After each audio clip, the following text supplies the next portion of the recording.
Yo, what's good? What's good, everyone? Veda Njuch, all the way from LCD Njuch Music. Wafika Galemo Studio, getting ready for the set, for the massive set at exactly 8 p.m. So, ndikufuna timulandire Veda Njuchi ku Blantyre kuno. Kenako ndifuse mafunso awiri magayizi amene mumakhala nawo okhuzana ndi Veda komanso china chilichonse muna chokhuzana ndi music yake. Tingoziwa ziwiri zitatu. Ase choyamba Veda ndakulandira ku Blantyre. Wafira bwanji ase utangofika ku Blantyre muna mphepo kusiyana ndi ya kulilongwe. Unako kumayelesa ate.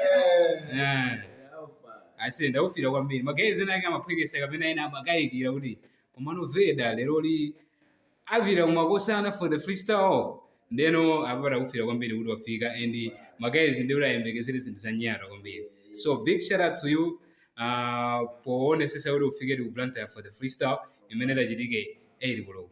Zokuti freestyle yako ikhala bwanji kumapeto ndipene utatiuze kuti wayikonzekera mutani. Komano apapa tifunse mafunso awiri atatu magayizi ena ake makhala ndi mafunso okhuzana ndi iweyo komanso okhuzana ndi music yako komanso okhuzana ndi crew yako komanso okhuzana ndi record label yako. Nde munaliyambe ndi funso loyamba kuti iweyo ngati Veda Njuchi music yako ukuyiona bwanji kutengera ndi mbuyo kufikira panopa ukuyiona kuti ikuvaya direction yotani? Of course alisema kandi mindset really mafanya tuenge zisafikire uku. Yes, straight. I cannot really say really this many mafuna mono point imene zikupita. Yeah. So being kulenga ulezi mzanga kwambira ndikuzafika panopa zafika ndizambiri. All right. Tifuse fuso limene timanena tifuse kuyambirira kuti mwina zina lako loyambirira lenileni your first name lenileni ma-artist ma-fans ako amakhala amafuna aziziwa zina la artist wawo. Zina lako ni ndani komanso kuyosire mwina umachokera kuti? Zina ngene ndi Mphaso Salika. Ase tibwere ino kuti iweyo unakumana bwanji ndi Eli Njuchi, Chismo Njuchi komanso Veda Njuchi. Mumamveka kuti ndi manjuchi okhaokha. Alani amagayizi ena kama una ngati nosene.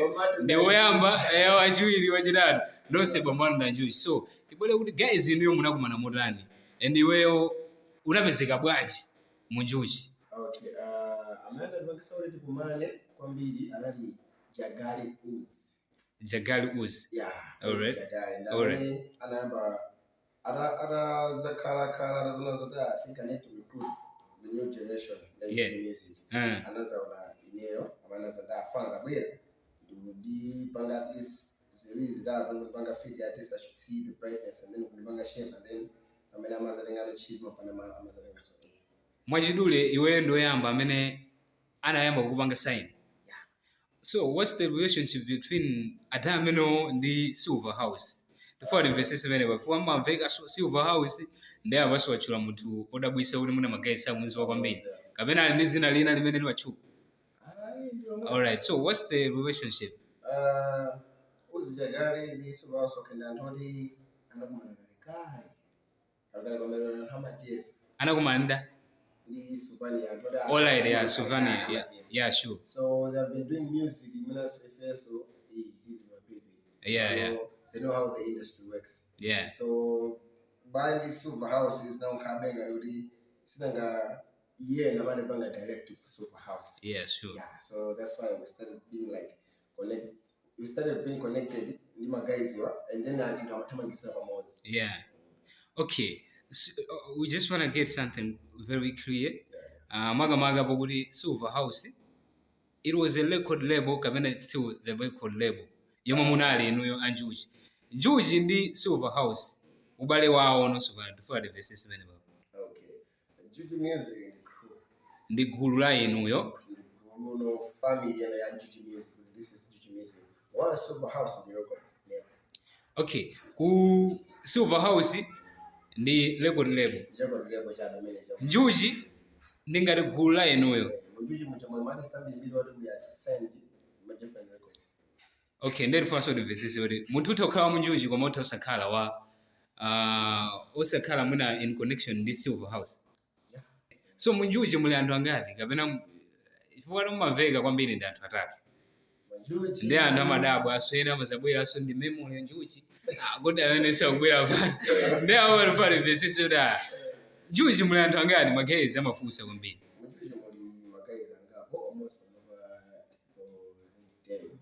mulipo 10 so it's a must kuti muna munjuchi wina aliyense akuyenera akhale wakuti Njuchi kapena muli mayina aso ena akuti samapangasane mwaze Njuchi alipo like Prince Music you don't see oh yeah Prince Music all right nthawi nake anazasintha anazayika Prince Njuchi koma anazayichenje okay yeah for real okay takumva pene popo tifuna tibwere mbali ina imene magazi ambiri amakhala kuifunsa kwambiri iweyo Eli komanso Chismo ndi magazi ambiri amene mumakhala abe ngati active komano pakatipa sitinamve mutamenya nyimbo limodzi mwina tengane uli fuka chakusiyana kwa management kapena pali zosiyana zina zake zimene zinachitika fuka maziwa atu pa social media magazi amakamba zinthu zambiri Veda Njuchi tu panopa zikutere Eli Njuchi panopa arangotere atu panopa Chismo tu zinakhala chonchi mwina yoyo chilungamo cha nkhani kwenikweni mwina demve kwa iweyo kuti simukuwekha panopa sitinamve ma project enake ndi chifukwa chosiyana ma record label kapena there is something else okay pachiyambi plan inali yakuti tili pamozi tikupushana komano siulilo sefindi pamozi yonchi Alice and the artist so takati kupanga like cha mbuyo Alice anazakhala artist project just to showcase with Alice and the artist project not to say because of manga pamozi and so sana zina mind because of management maplani sungane nene bano not to say with not say everybody zina zake so for Njuchi that na karibu mkaona FM na Njuchi that okay ndeti taulena kuti iweyo utafuna kumenya nyimbo ndi Eli Njuchi ndio kuti ukuyenera umpeze iyeyo kapena umpeze management yako zitenga personal kapena zikuyenera ziyende management imene zimayendera ni professional okay pali antena kuti ineyo simayeza nawo akafika kwa ineyo amatafika zote kufuna manager wako ndipo pali ena saudi amangofika direct kwa manager kwa ineyo ndiyo jet majeza so definitely if it's working on a project you can approach here and then again this is music management are they able to produce like a song this year or they have plans like I name plans so you cannot just go in and say just take it but then my plans are but not to say what it's really that something big chifukwa magazi ambiri amagamba mwina ndikusaziwa magazi amene samasara za music ngati ifeyo silimasara fuwa anthu ambiri amakonda kumanena kuti pano patu Eli Njuchi amankanira Veda Njuchi tu kumenya collab nde mafunso amene amakhalapo ndithu koma mwina samaziwa kuti kodi zimakhala motani kuti zinthu ziyazitheke mwina wapangabe clarify penepo komano tibwereno kwa Chismo Njuchi so sitikuziwa the last time you made the song with the guy ndi chifukwa chani okay pali boni ina yake panopa ndere isiyindi lungama ibenyimbo ndiye andafuza Chismo ibenyimbo ndi Chismo andafuza kuti era rikuti ibe Chismo ndi ya ibenyimbo afuza kuti era rikuti so straight up you know how it is and that's why most of the time you get mungaone kawiri panopa of course we had that insurance but that insurance like mabano bamezi panopa mungaone ne athabili kabana anthabela ibenyimbo ndio ribaka sokolezo mafuso mura zwala malasi koma tizina kuti pali chifukwa china chake chimene mwina chimalepheresera kupatula za management mwaforokozazo komano chifukwa china chimene chimalepheresa chifukwa sizingatheke kuti inu okhala crew and it's been a long time you guys musanamenye nyimbo and ndikukhulupirira kuti mumafuna mutamenye koma tizidi nkhani yake ndi ya management yomweyi kuti management sikulolapo kapena zikhala bwanji kamena munachipanga kuti pano pawena alisa akupanga zake ifo munaforokoza mayambiro kucha tamina yake sakapanga zake when it comes to Njuchi it's Njuchi it doesn't concern any management because it's family stuff now. It comes to family stuff so that's why we firstly approach artists if ndamene tinahamba na izinto then kwina kama kana kupitizana nomuntu kuna akaforokoza zinthu Do they have time for that? Or not? Okay. Fwe zomwe ifere ufusa babe ndizomwe afusa anthu. Ndizomwe samagamba. Mwina iweyo ngangopanga verify motani kumbali imene anthu ena ake amafuna azimunena mwina Eli Njuchi kuti nasi amageza achi. And Eli Njuchi tu atangobwera ku Blantyre kuno. Sinange numakhala wosiri. Atangobwera tu ku Blantyre Eli Njuchi anasintha. Nde anthu umaziwa samangofusa saulo samangoyambisa nkhani. Kapena inuyo munayamba apo nthawi yake mwayambenthulira wina wake kuti matu guys zomwe anapanga Eli chanchani. Nde mix amene kwauza aja amazayibweretsa no pa public. Nkhani imene isukuona kuti pena pake munayamba apo munamuza wina wake kapena imangotchuka yokha. Paliso nkhani yomuza munthu. Yeah. All right. So media usually it goes by influence. Yeah. Once we get to the ngolicha tokenda pa ali sama kuchira madoncho. Wanomba kuti munhu one ndikuza kale mwanzanga abasi veda raka bali pose. Komano okay aza bobo. Tayankhula ndiwe ngati veda. Komanso tiyankhule ndiweyo ngati zina lako lija ndani? Mphatso. Yeah, tiyankhule ndo ngati mphatso. Mphatso relationship yake ndi Chismo. Nakane naso zina lake. Koma ifasi ndi ulisi. Oh yeah. Relationship ya Mphatso Chikondi Mungwa ndi Chifuniro Magrasi. Relationship yanu ili modern. Okay. Me ndi Chifuniro ndatotera mudala as in my childhood friends. Yeah. And my family amazwana popo. Akala Chismo takuma naso mugero. Then makarongo dusana. Mano most of these guys, like when it comes to music, yeah, I'm already in my imba, right? Yeah, in my imba, but then I'm against another day. I'm gonna know but that time I was Coctease. Yeah, Coctease, yeah. I remember the last time. Yeah, that is. But yeah, that's when I said, after time, there's a car connected and the yeah. This is A. This is me, this is A, and then this is Chismo. Okay, Zabobo. When was the last time you talked to Chifuniro Magrasi? Like, that was just the day. When was the last time you talked to Chismo? Leloli. Mwayankhula naye. Okay. Chinthu china chimene ndifuna ndikufunse ndichokuti pali chinthu china chake chimene wewe umapanga regret kuti ichi chinakati sinapange ndibwezi ndili pakuti kapena ichi chinakati ndinapanga ndibwezi ndili pakuti ndibwerezenso chinthu china chake chimene wewe ukuchiona kuti kapena umachiona kuti ichi chinakati sinapange ndibwezi ndili komatu ndili pakuti kapena ichi chinakati ndinapanga panopa ndibwezi ndili apa. Yeah. I regret nothing. Like serious? Yeah. Everything is according to time. I can never say nakabanga zangu nini nakachuka. No. Yeah. Nakabanga zangu nakafika kwa kabanga zangu nakanyida no. Yeah. Time. All right. So I always say the truth. You can push. Yeah. You can push. You can organize. Yeah, for real. That time said that already. Don't ever think it's yeah. So if it's the right time, yeah, you figure this is the right time. Maybe so wewe umakhulupirira kwambiri nthawi kuti china chilichonse chili nthawi. Everything has time. All right. Whether you believe it or not. Yeah. Yeah. Yeah, for real.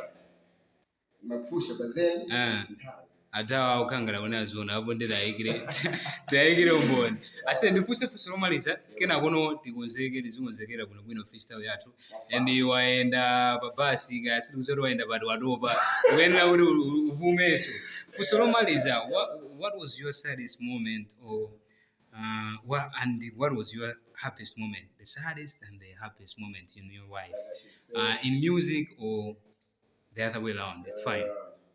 So we should say it is always like when it comes to Mother's Day. Yeah. My mom passed away. So it's always hurtful. May her soul rest in peace. Yeah. Yeah, for real. That's the only day sometimes I don't feel like. Yeah, you don't feel fine. Because Aye, I say we sumo. Yeah.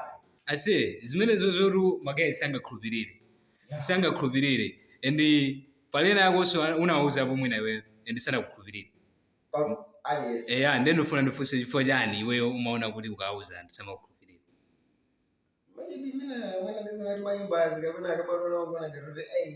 So iweyo ufuna ufotokoze kuti iwe ndi wa dance kumano sumayika kenakake. Okay, tisapite kwambiri kumeneko magays. My fans wonse family ya Vader just know that the guy is sober guy. Samayika china chilichonse ya. So what was or what is your happiest moment? The happiest moment. Yeah. I think I've had so many happiest moments. Yeah, can you just share us like 1, 2, 3? This one would have been like just to say every day I'm always happy. Yeah. Why? I don't know. Ndiwo chimwemwe? All right, we just wanna, yeah, we want a specific incident in a situation. Wanna feel out you felt I have a big time. I'm trying to find out, but ndo basi example ngati ma achievements nthawi zambiri amabweresa chimwemwe and then mwina you can just pick randomly some of your achievements. All right. Yeah, I think let me just say my happiest moment is coming. All right. I feel like the energy I'm putting right now is paying up. Yeah, for real. Yeah. And at least not to say I haven't been pushing. Yeah. I've been, but then much rather the thousands are small. Yeah. Because you're investing. Yeah, investing, but then when the pace is coming, the power above. Yeah. So I should say, I think I'm just expecting something good will happen. So I'm just trying to put more work. Yeah. So all right. Iferiza bwera sokulilongo konko ndikuzango kufusa fuso limozi ase kuti pano pamene zililimu. What's your happiest moment? I said big shout out to you udakufira kwambiri and ka interview akaka tinakakonza ndithu ndi chithandizo chochokera kwa mafanzi athu chifukwa mafunso osewa natituma mafanzi athu is by public demand ndiyeno mafunso awa magays sosangalala kuti tawafunsa and iweyo wabweranso ku Blantyre for the freestyle tonight. Mwina alimalize nkuti anthu akonzekere motani kapena wakonzekera motani pamene uli ndi performance yako pamakusana 8 koloko madzulo.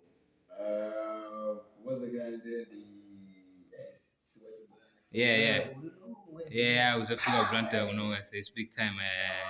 Yeah. So I've got new stuff and new ideas. Yeah, for real. Which I want to introduce. Something different from everything, you know. Yeah. I'm all about bringing different energy. Some kind of emotion. Yeah, that's true. I've got something big for my people, you know, and the people who will be seeing it as in, this is the guy. Yeah, so guys, mwazimvera nokha kuti Vader Njuchi afuna ayesereko komanso apange zingine zimene zizakhale zosiyana zimene sizinachitike pamakusana. So let's just all tune in at exactly 8 p.m. tichifire chiveda kuti chilibwesera zotani. Ase undi mauso ena komaliza kwa mafanzi yako like my project mwina ena akabwera chanchani kapena kungapanga appreciate for the support. You already know what one. I wish I would go for the support because if I promise my projects, yeah.